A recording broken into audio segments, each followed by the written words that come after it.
Aujourd'hui, le directeur technique, Mayacine Mar, il a créé une pool d'entraîneurs techniques dans cette direction où je suis l'entraîneur principal en réalité. Donc notre travail, c'est de réfléchir à notre football, de repenser à notre football.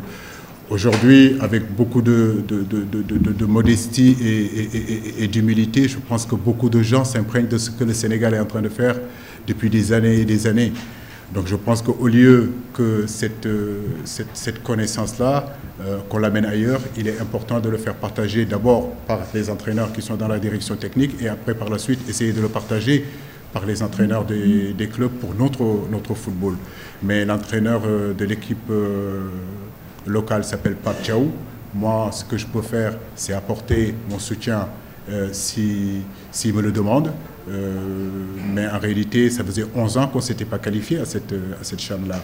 Donc c'était très important pour nous d'aller, et je ne dis pas seulement pour l'équipe locale, mais pour nous, parce qu'on est dans une direction technique. Pour nous, c'était important que cette équipe-là se qualifie. Donc c'était normal que je m'approche de ces joueurs-là, que je m'approche de ce staff-là qui m'a accueilli, qui m'a très bien accueilli, et je le remercie pour ça. C'est pareil pour Demba, qui est en train de prendre l'équipe des U23. Ça fait depuis 2012 que cette équipe-là ne s'est pas qualifiée comment dirais-je encore, aux Jeux Olympiques. C'est important que l'équipe se qualifie parce que c'est la base même, j'ai envie de dire, c'est l'antichambre, c'est le réservoir de l'équipe A. Donc nous sommes tous dans ces challenges-là. Je pense qu'aujourd'hui, j'ai une pensée aussi pour Malik.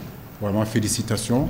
Non seulement par la victoire, mais surtout tous les ingrédients qu'il a mis dans son jeu depuis le début de cette compétition qu'il a fait. Vraiment, il y a une direction technique qui est en train de vivre avec des entraîneurs qui essayent de discuter, avec chacun son expérience, chacun son vécu. Et je pense qu'il n'y a pas un seul football ou bien une seule pensée, mais diverses pensées qui feront qu'à un moment donné, on arrivera à créer une identité sénégalaise et un savoir-faire sénégalais.